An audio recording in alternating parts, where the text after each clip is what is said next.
Namaku Rino, usia 29 tahun. Aku bukan siapa-siapa, hanya seorang buruh lepas yang baru saja kehilangan pekerjaan di kota dan terpaksa mencari tempat tinggal yang lebih murah. Itulah sebabnya aku pindah ke Kampung Lemah Abang, sebuah daerah kecil di lereng bukit, sekitar 2 jam perjalanan dari pusat kota. Kampung itu terlihat biasa saja, jalanan kecil, pohon-pohon besar menjulang seperti dinding hijau hidup, dan udara yang terlalu dingin meski matahari masih tinggi. Tapi yang paling mencolok adalah kesunyiannya. Tidak seperti kampung lainnya yang biasanya ramai suara ayam, anak kecil, dan motor lalu lalang. Lemah Abang terlalu sunyi, terlalu tenang, seperti menyimpan sesuatu. Kontrakan yang kutempati berada di ujung gang sempit yang hanya cukup dilewati satu motor. Rumah itu berdinding kayu tua, catnya sudah mengelupas, dan gentengnya hitam kehijauan dipenuhi lumut. Tapi yang membuatku heran adalah harga sewanya terlalu murah, hanya 200.000 per bulan, dan tidak perlu uang muka. Si pemilik rumah bahkan tampak seperti ingin aku tinggal di sana. Kalau berani, silakan tempati. Gak usah banyak tanya, ucapnya waktu itu.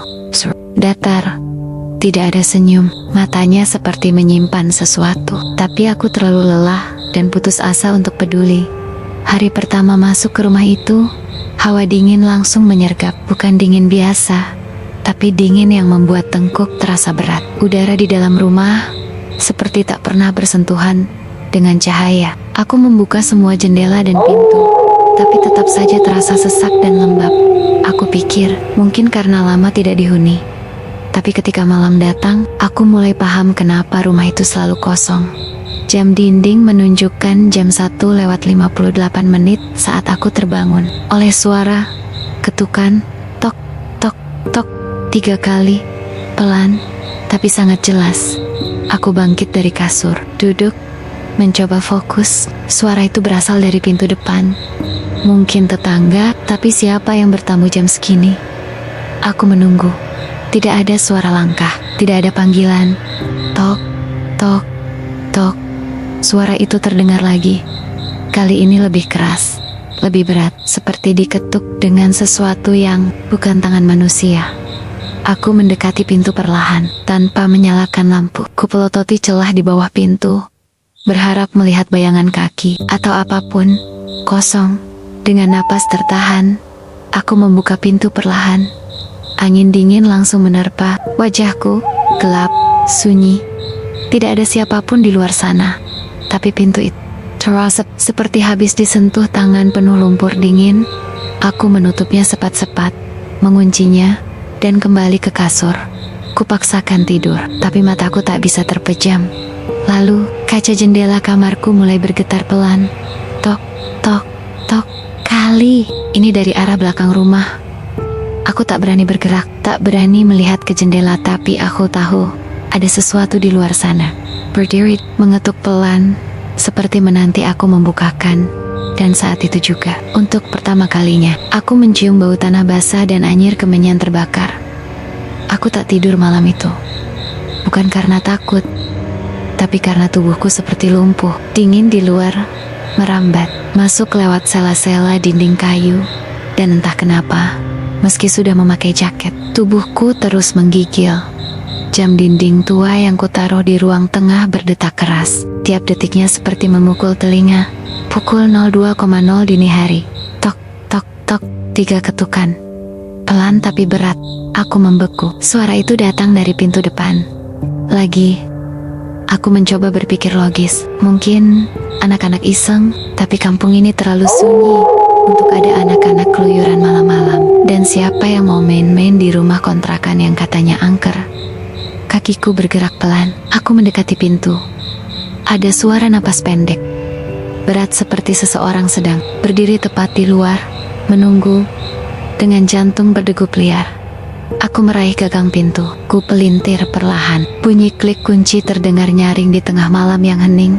Ku pelototi sela di luar gelap. Ku buka pintu perlahan. Tak ada siapapun. Tapi yang langsung menyergap bukan pemandangan, melainkan bau tanah basah dan sesuatu yang lebih menyengat, seperti bunga melati busuk yang sudah tercampur kemenyan dan keringat mayat. Aku mundur satu langkah. Mataku menyapu sekitar. Jalanan kosong. Kabut tipis mulai turun dari arah hutan kecil di belakang rumah-rumah warga. Sunyi total. Aku menutup pintu. Tapi sebelum ku sentuh gagang dari dalam, telapak tanganku terasa aneh. Basah. Aku tatap daun pintu. Ada jejak tangan samar, seperti bekas telapak tangan yang menempel di permukaan kayu. Tidak seperti sidik jari biasa tapi lebih besar, lebih panjang. Dengan gurat kasar seperti tanah liat basah yang menempel, aku hapus dengan kain. Tapi saat kukibaskan kain itu ke lantai, jejaknya tetap ada.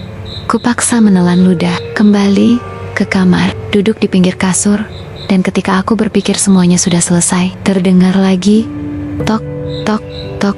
Kali ini dari jendela kamar, tepat di belakangku. Perlahan, sangat perlahan, kaca itu bergetar, seolah diketuk oleh kuku panjang. Acak tulang. Aku menoleh pelan. Di balik tirai tipis itu, ada bayangan putih berdiri. Tak bergerak, tapi cukup jelas untuk kulihat bentuknya. Sesuatu yang terbungkus kain.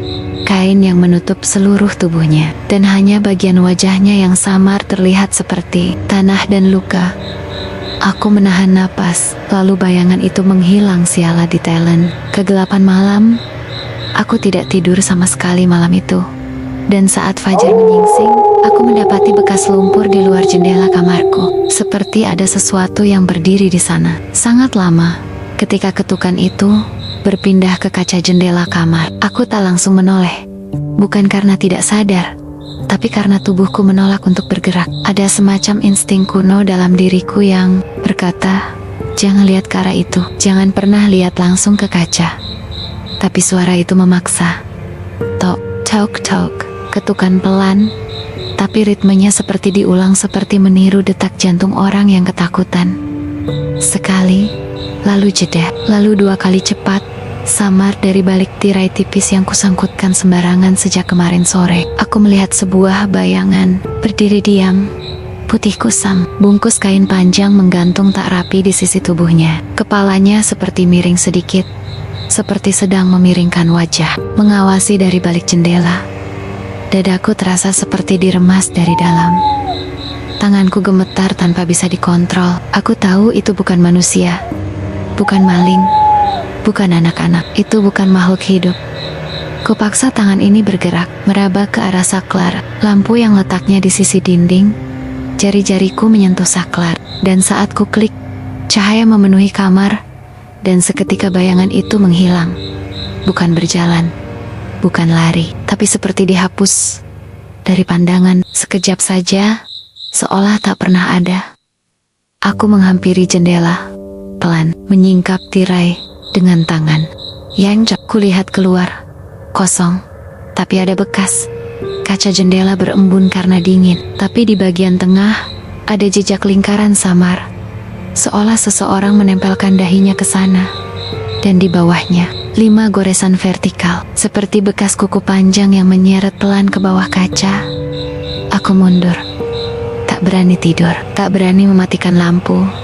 Tapi anehnya, meskipun sosok itu sudah menghilang, aku tetap merasa dia masih ada, masih mengawasi, masih berdiri di luar jendela, di balik bayangan, hanya menunggu aku lengah.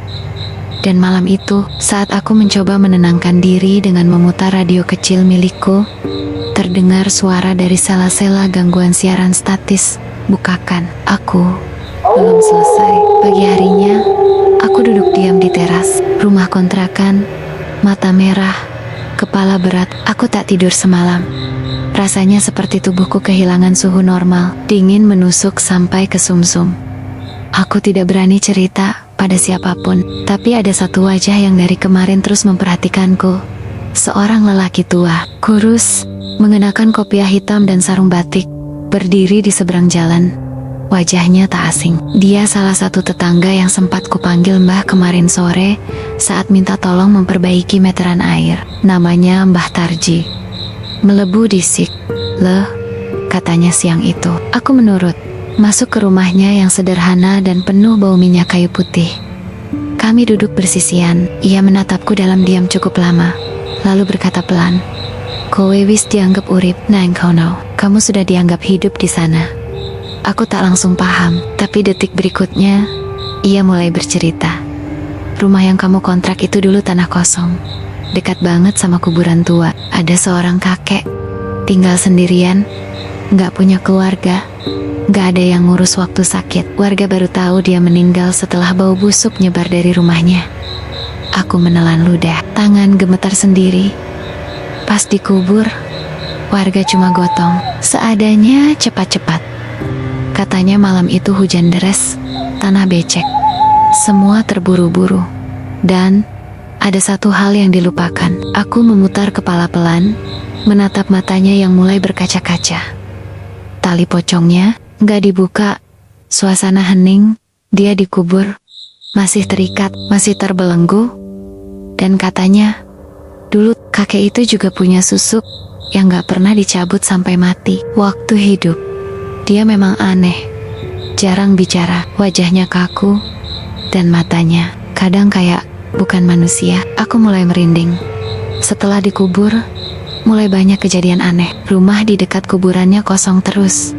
Warga dengar ketukan tiap malam, lihat bayangan putih berdiri di bawah pohon nangka, dan yang sering mereka yang tinggal di rumah itu selalu bangun jam 2 pagi, seperti dipanggil. Aku menyelah, suara tercekat. Tapi makamnya sekarang di mana? Mbah Tarji menghela napas panjang. Dipindahkan, tapi katanya waktu digali, mayatnya masih utuh. Wajahnya seperti baru dikubur sehari, padahal sudah bertahun-tahun. Dan tali itu masih terikat, tapi gak ada yang berani membukanya. Kuburannya ditutup lagi, cuma dipindah agak ke timur, dekat kebun bambu belakang rumah kontrakanmu sekarang. Darahku serasa berhenti mengalir. Kebun bambu itu tepat di belakang kamarku. Kupikir teror itu hanya terjadi padaku, tapi aku salah besar.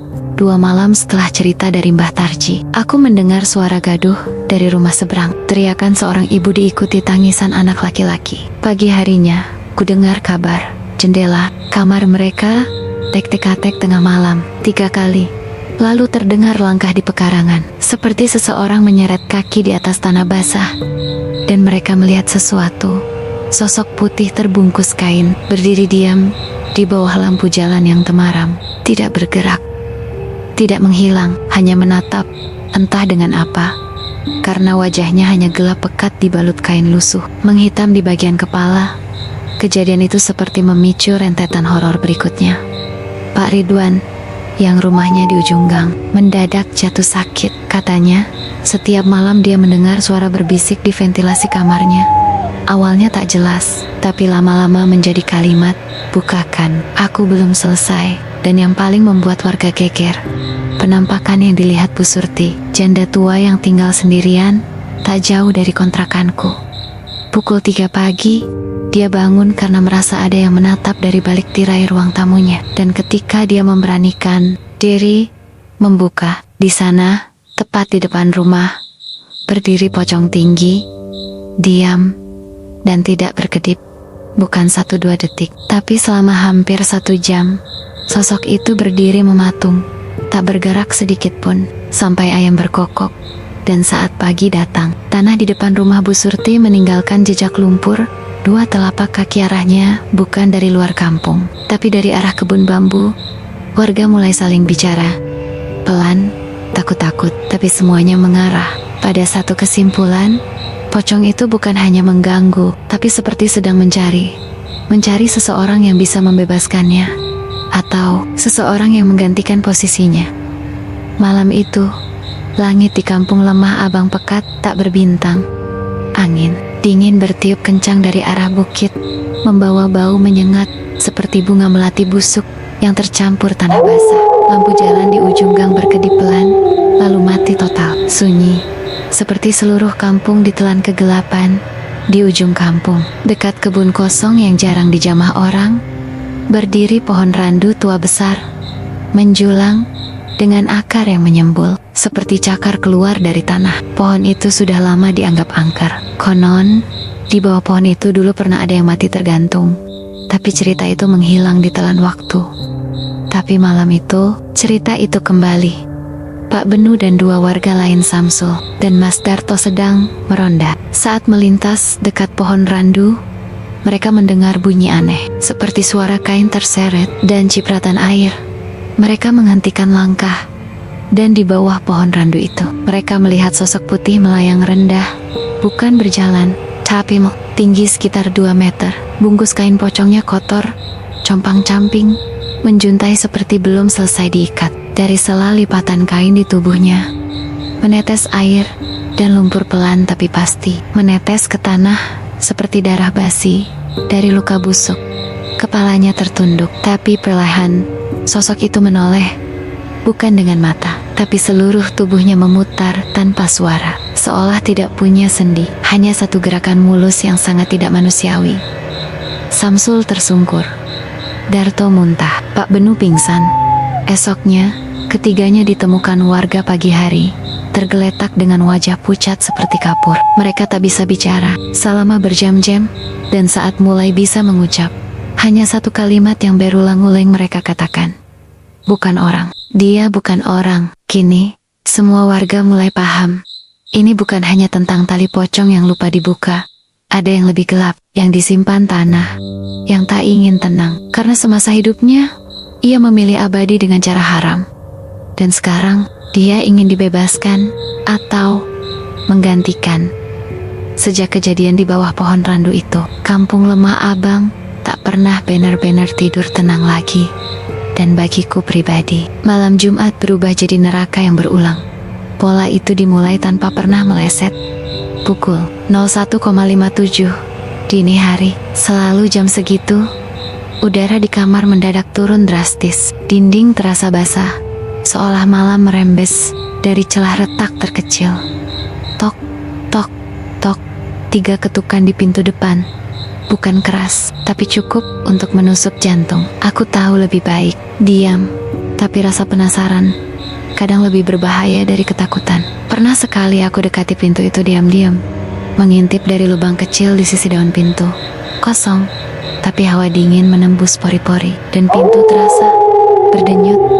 Beberapa detik kemudian, kaca jendela kamar bergetar, bukan seperti dihantam, tapi seperti diketuk perlahan konsisten, seolah ada tangan yang mengetuk dengan sabar, penuh maksud. Dari balik tirai, aku mendengar napasku sendiri memburu. Lalu suara itu, pelan, lirih, tapi jelas, datang dari luar jendela. Kadang seperti dari bawah lantai, kadang seperti merayap dari dalam dinding. Bukakan, bukakan aku. Suara itu seperti milik orang tua.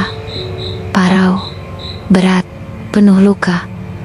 Dan semakin lama, kalimatnya menjadi lebih panjang.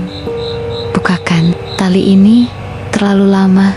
Aku masih terikat. Aku pernah menutup telinga, memutar radio, membuka ayat suci di ponsel, tapi suara itu selalu tembus, bukan lewat telinga, tapi seperti bergema di dalam dada, mengisi ruang kosong di kepala. Yang lebih membuatku kehilangan tidur adalah kenyataan bahwa bukan cuma aku yang mendengar suara itu. Malam Jumat lalu, Wiyati tetangga sebelah mengetuk rumahku pagi-pagi. Wajahnya pucat, tangan gemetar, sambil membawa teh manis dalam termos kecil. Mas, sampean juga dengar suara di jendela itu yang minta dibukakan? Kami saling menatap lama, dan tak ada kata yang bisa menenangkan. Karena entah siapapun dia, entah dari lubang kubur mana dia berasal, ia belum pergi. Dan setiap malam Jumat, ia datang lagi, dengan tatapan kosong, di balik kain pocong yang menghitam di bagian wajah. Pagi itu kampung masih diselimuti kabut tipis, tapi suasananya terasa makin berat, seolah ada sesuatu yang menekan dari langit dan merambat lewat tanah. Aku duduk di beranda rumah kontrakan, tak bernyawa. Sejak malam Jumat kemarin, suara itu makin jelas, makin dekat, seolah berdiri tepat di sisi ranjangku saat aku pura-pura tidur. Lalu siang itu, seseorang datang mencariku. Mbah Marni, usianya hampir 90 tahun, tubuhnya ringkih, jalan pun harus dipapah cucunya. Tapi matanya tajam seperti tahu lebih banyak dari siapapun. Ia tinggal di pojok kampung, paling dekat dengan makam tua, yang kini sudah ditutup semak dan ilalang. Tanpa banyak basa-basi, Mbak Marni duduk di kursi kayu rayot di beranda dan berkata, "Masih belum dicabut susuknya." Makanya arwahnya muter-muter. Aku menatapnya dengan mata membelalak.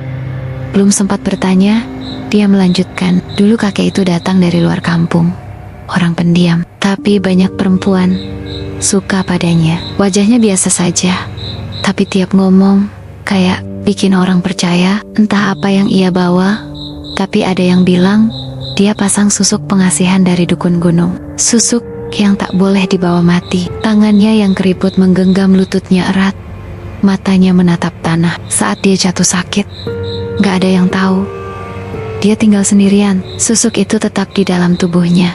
Waktu meninggal, tak ada yang sempat mencabutnya. Bahkan tali pocongnya saja lupa dibuka. Aku menelan ludah semakin jelas. Ini bukan sekadar arwah penasaran. Mbah Marni menoleh padaku pelan. Suaranya menurun jadi bisikan. Kalau susuk nggak dicabut, jiwanya nggak bisa lepas. Apalagi kalau dia mati sendirian, tidak diikhlaskan siapapun. Susuk itu jadi pengikat, penggosi lagi, tapi penahan arwah. Lalu ia menatap tajam. "Dan kamu tinggal di tanah bekas rumahnya. Kamu orang baru, belum tahu batas. Mungkin kamu sudah dilihat cocok untuk menggantikan." Dadaku terasa sesak, tenggorokan tercekat, seluruh tubuhku terasa berat seperti ditimpa batu. Dan saat Mbah Marni berdiri untuk pamit, ia berkata satu kalimat terakhir sebelum meninggalkan beranda. "Kalau malam nanti kamu mimpi dia duduk di sudut kamarmu, jangan tatap matanya, Karina. Itu berarti dia sudah masuk." Malam itu, setelah peringatan Mbah Marni, aku duduk termenung di kamar yang terasa semakin dingin dari biasanya. Angin malam masuk lewat celah jendela, membawa aroma tanah basah dan sesuatu yang busuk seperti bau dari liang kubur tua di dalam hati. Aku mulai mengerti apa yang sebenarnya mengikat kakek itu. Susuk, benda mistis kecil yang dulu dipasang untuk memikat dan mengikat kasih sayang, tapi kini menjadi belenggu yang tak terlihat, menahan jiwa dalam pusaran ketakutan dan kebingungan. Aku membayangkan jasad kakek itu terbaring di liang dengan tali pocong yang masih mengikat kuat dan susuk yang tetap menancap di tubuhnya, tak pernah dilepas. Tanpa ikatan itu dilepas, arwahnya menjadi gelisah, tidak bisa pergi kemanapun, tidak bisa tenang, seperti roh yang terkurung dalam ruang tanpa pintu dan jendela. Dan teror itu bukan sekadar ketukan atau penampakan samar. Itu adalah jeritan batin yang mencoba kuabaikan, tapi selalu kembali dengan tekanan yang semakin berat. Aku jadi paham kenapa dia datang setiap malam Jumat, menggedor pintu, mengetuk kaca, mengirim bisikan putus asa. "Bukakan, aku belum selesai." Suara itu bukan hanya permintaan, itu adalah permohonan untuk dibebaskan dari belenggu gaib yang menyiksa. Dan aku yang tinggal tepat di sebelah makamnya yang baru, rasanya sudah terikat dalam lingkaran kutukan yang sama. Jika tali pocongnya tetap terikat dan susuknya belum dicabut, bagaimana aku bisa berharap malam-malam yang tenang? Aku hanya bisa bertanya dalam hati, siapa yang berani membuka tali pocong dan mencabut susuk itu? Karena kalau tidak segera dilakukan, aku yakin satu hal, arwah itu tak akan pernah pergi. Dan mungkin aku yang akan menjadi penggantinya. Malam itu, udara di kampung Lemah Abang terasa lebih pekat dari biasanya. Sunyi yang mengintimidasi merayap ke setiap sudut gang dan rumah. Aku tidak sendirian. Sejumlah warga yang selama ini hanya berani berbisik tentang teror pocong mulai bercerita dengan ketakutan di wajah mereka. Pak Haji Salim, salah satu tetangga paling tua yang tinggal di ujung gang, tiba-tiba terjatuh pingsan di depan rumahnya tengah malam kemarin. Dia melihat sesuatu yang membuatnya hilang kesadaran. Sosok pocong itu berdiri di depan kamar Pak Haji, tepat menghadap ke jendela. Dalam gelap, sosok itu menempelkan dahinya ke kaca dengan perlahan. Dari kain putihnya yang compang-camping, tersisa bercak tanah merah yang menempel di dahi kain pocong itu, seperti baru keluar dari liang kubur. Pak Haji mengatakan, ia bisa merasakan dingin yang menusuk sampai ke tulang. Bau tanah basah bercampur aroma busuk yang menusuk hidungnya.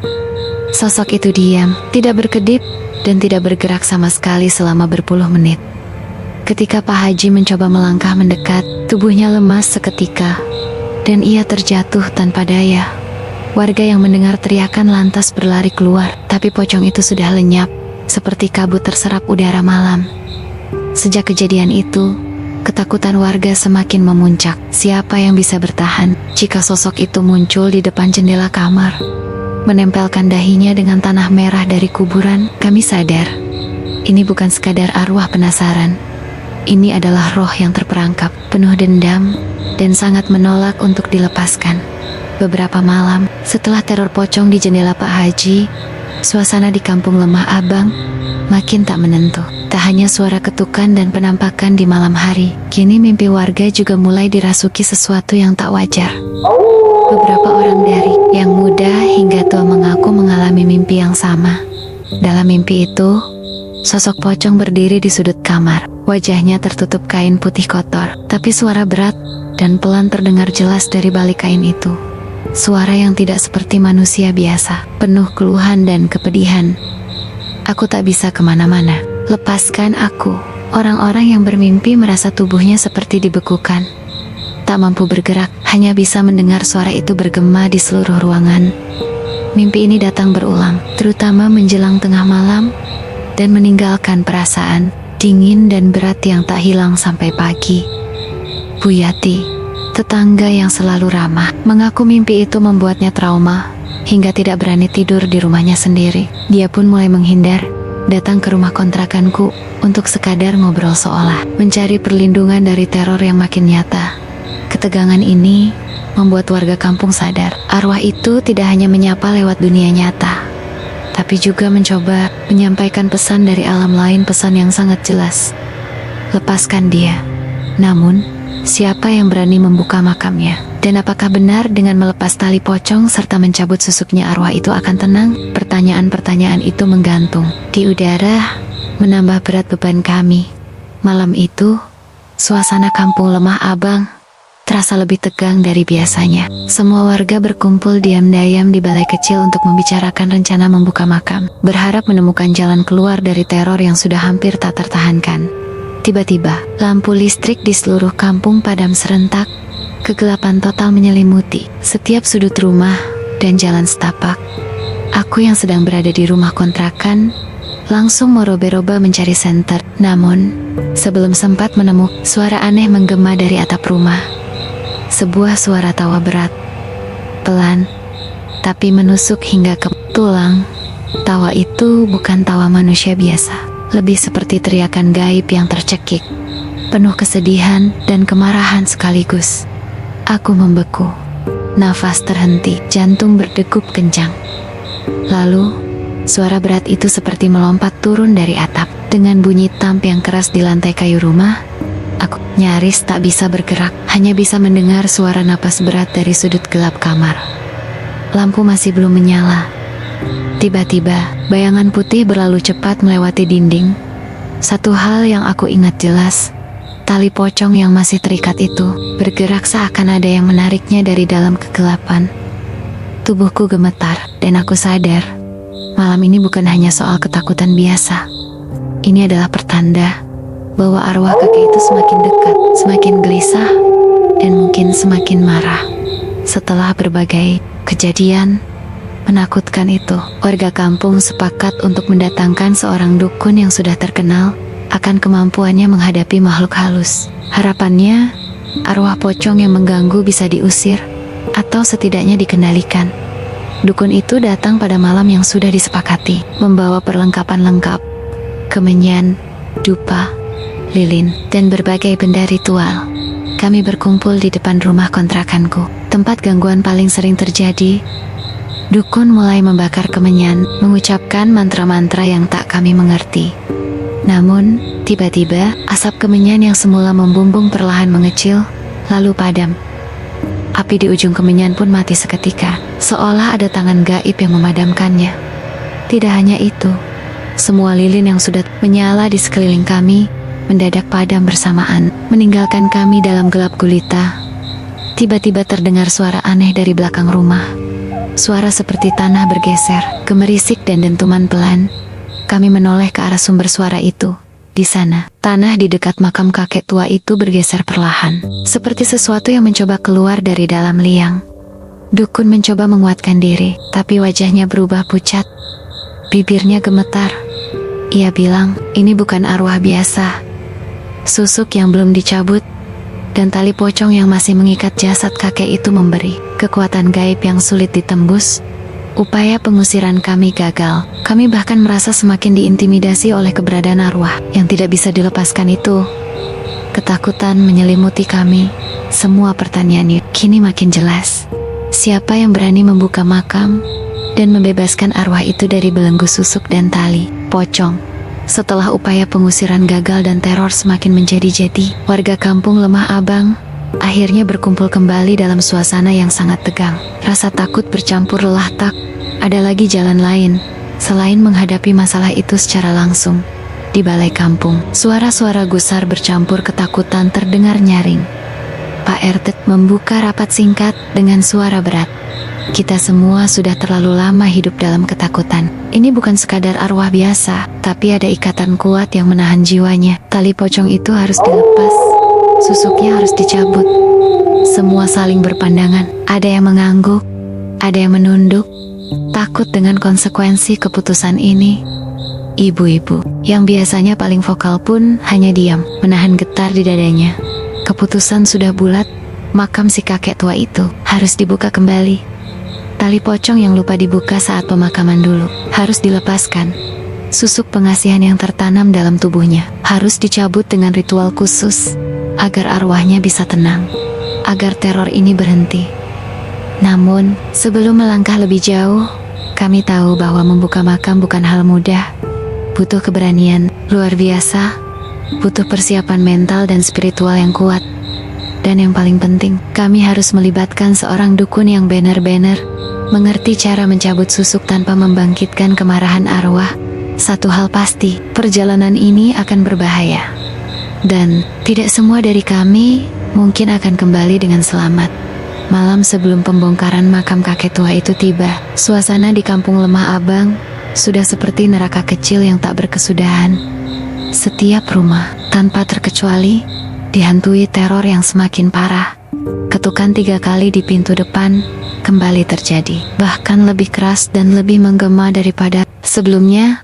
Kaca jendela di beberapa rumah tiba-tiba pecah sendiri, menyisakan serpihan tajam yang berkilauan di bawah sinar rembulan. Dan yang paling menyeramkan, bayangan putih berbentuk seperti sosok pocong duduk diam di depan pintu rumah. Bukan hanya 1 atau 2, tapi hampir di setiap rumah di kampung itu, warga tak berani tidur. Mereka berkumpul di ruang tengah, saling menjaga dan berdoa, menunggu waktu pembongkaran makam esok pagi. Ada yang memeluk anak-anaknya erat-erat, ada pula yang termenung memandang ke arah gelap luar rumah dengan mata penuh ketakutan. Aku sendiri merasakan hawa dingin menusuk sampai ke tulang, seolah-olah arwah kakek itu sudah melangkah masuk ke dalam jiwa kami semua. Malam itu, kami tahu betul, esok hari, semua akan berubah. Tidak hanya untuk arwah yang terikat itu, tapi juga untuk kami yang hidup di kampung kecil ini. Pagi yang suram itu, sekelompok warga berkumpul di depan makam kakek tua yang sudah lama terpendam. Udara dingin menyelimuti kampung. Meski matahari mulai muncul dari balik gunung, dengan peralatan seadanya, kami mulai menggali tanah yang keras dan basah. Begitu makam mulai terbuka, aroma busuk yang menyengat langsung menyerbu hidung, membuat beberapa orang hampir muntah. Tanah basah menempel di tangan dan pakaian, menambah suasana mencekam. Saat kain kafan terlihat, semua terdiam. Kafan itu masih utuh, meskipun sudah bertahan-tahan terkubur. Yang paling mencengangkan, tali pocong masih melingkar erat di tubuh kakek tua itu, persis seperti saat pemakaman. Dan di sekitar lehernya, ada benang kuning mencolok yang tersimpul rapi. Itulah susuk yang selama ini diceritakan warga susuk pengasihan yang belum dilepas. Dukun segera mengambil alih, mempersiapkan ritual, mencabut susuk dengan hati-hati. Kami semua menunggu dengan napas tertahan. Semua sadar, satu kesalahan kecil saja bisa membangkitkan amarah arwah yang selama ini terperangkap. Dukun yang sudah kami percayai datang membawa peralatan khusus untuk prosesi ini. Matanya penuh konsentrasi, gerakannya pelan tapi tegas. Ia mulai menggunting tali pocong yang masih melingkar erat di tubuh kakek tua itu. Setiap guntingan terdengar berat di udara sunyi, seolah memotong sesuatu yang lebih dari sekadar kain. Setelah tali pocong terlepas, dukun melanjutkan ritual mencabut susuk yang tersembunyi di mulut dan dada jasad. Dengan perlahan, ia mengeluarkan benang kuning kotor yang selama ini menjadi sumber energi gaib yang mengikat arwah. Tiba-tiba, tanah di sekitar makam bergetar hebat. Angin kencang berputar-putar, membawa debu dan daun kering, menari liar. Di udara suara gemuruh halus terdengar dari dalam liang kubur, seperti makhluk raksasa yang terbangun dari tidurnya. Warga yang menonton terdiam, beberapa menunduk sambil berdoa. Dukun terus membaca mantra-mantra dengan suara lantang, penuh pengharapan. Prosesi itu berlangsung selama hampir 1 jam, dengan ketegangan yang bisa dirasakan sampai ke ujung tulang. Ketika benang susuk terakhir terlepas dan dibakar di atas dupa, angin berhenti berputar. Tanah kembali tenang, dan bau busuk mulai memudar perlahan. Kami semua tahu, sesuatu telah berubah. Arwah itu, mungkin untuk pertama kalinya setelah sekian lama, bisa mulai beristirahat. Ketika dukun membakar susuk terakhir, nyala api kecil menyala di atas dupa yang berasap tebal. Tiba-tiba, dari lubang makam yang terbuka, terdengar jeritan panjang, dalam, dan penuh kesakitan. Suara itu bergemuruh di udara dingin pagi hari, menusuk ke dalam jiwa setiap orang yang mendengarnya. Semua warga terpaku, beberapa terduduk lemas karena ketakutan. Jeritan itu bukan jeritan manusia biasa, melainkan teriakan arwah yang selama ini terperangkap dan kini meronta, ingin bebas. Tanah di sekitar makam seolah berguncang pelan, dan angin dingin berhembus kencang membawa aroma busuk yang sempat menghilang. Ada yang menangis, ada yang memalingkan muka, takut jika arwah itu malah menjadi lebih marah. Aku merasakan bulu kuduku berdiri, dan suara jeritan itu seperti memanggil-manggil nama kakek itu sendiri. Namun dukun tetap tenang, terus membacakan doa dan mantra, berusaha menenangkan arwah yang masih bergelut antara dunia dan akhirat. Suasana menjadi sangat hening sesudahnya, hanya suara nafas warga yang terdengar tertahan. Kami tahu, perjalanan ini belum benar-benar usai. Beberapa hari setelah ritual pembukaan makam dan pencabutan susuk, suasana di kampung Lemah Abang berubah drastis. Ketukan 3 kali di pintu depan tak lagi terdengar. Kaca jendela yang dulu sering diketuk dengan keras, kini tenang, tanpa gangguan. Bayangan putih yang selalu muncul di malam-malam gelap, menghilang tanpa jejak. Warga mulai berani tidur nyenyak, tanpa harus waspada menatap gelap.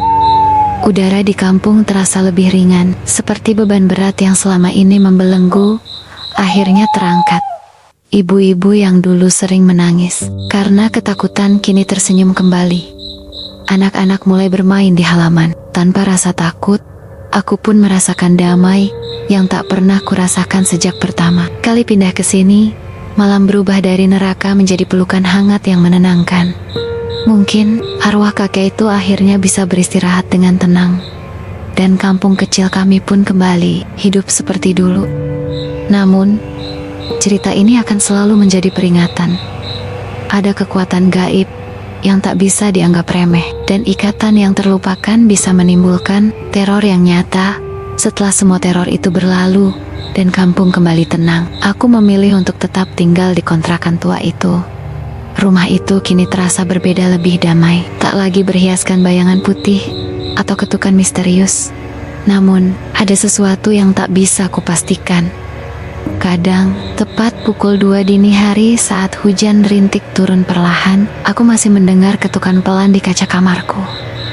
Ketukan itu tidak lagi keras seperti dulu, tapi cukup untuk membuat bulu kuduku merinding. Aku selalu menatap ke jendela dengan hati-hati, berharap tak ada apa-apa. Tapi di sudut gelap, aku tahu ada sesuatu yang masih mengintai, entah sebagai sisa ikatan atau hanya bayangan masa lalu. Aku belum bisa memastikan. Mungkin arwah itu sudah lebih tenang, tapi siapa yang bisa tahu sampai kapan ketukan pelan itu akan terus mengingatkanku bahwa dunia gaib dan dunia nyata kadang beririsan, dan rahasia yang tersembunyi di balik makam itu mungkin belum sepenuhnya terbuka. Begitulah kisah nyata yang pernah terjadi di Kampung Lemah Abang, sebuah kampung kecil di Jawa Tengah yang sempat diteror oleh arwah yang terperangkap karena tali pocong yang lupa dibuka dan susuk yang belum dilepas. Cerita ini bukan sekadar cerita horor. Ia mengingatkan kita bahwa setiap peristiwa kematian harus dihormati dengan tata cara yang benar dan penuh rasa hormat. Jangan pernah meremehkan hal-hal gaib yang mungkin tak terlihat oleh mata kita. Kadang, sesuatu yang terlupakan seperti tali, pocong yang tidak dibuka, atau susuk yang masih tertanam bisa menjadi beban yang berat bagi arwah dan membawa gangguan bagi orang hidup. Pesan pentingnya adalah hormatilah proses kematian dan pemakaman dengan sepenuh hati. Jangan biarkan hal kecil terlewatkan, karena hal itu bisa berakibat serius. Selain itu, bagi kita yang hidup, jagalah sikap dan keimanan, karena dunia gaib memang ada di sekitar kita, dan tak semua hal bisa kita pahami dengan logika semata. Cerita ini juga mengajarkan bahwa keberanian dan kerjasama antar warga sangat penting untuk menghadapi hal-hal yang tidak biasa dan menakutkan. Semoga kisah ini menjadi peringatan dan pelajaran bagi kita semua, agar selalu menjaga hati dan pikiran kita dari hal-hal yang bisa menimbulkan kesialan atau gangguan. Terima kasih sudah mendengarkan, selalu waspada, tapi jangan terlalu takut, karena ketenangan sejati ada pada mereka yang beriman dan selalu menghormati kehidupan dan kematian.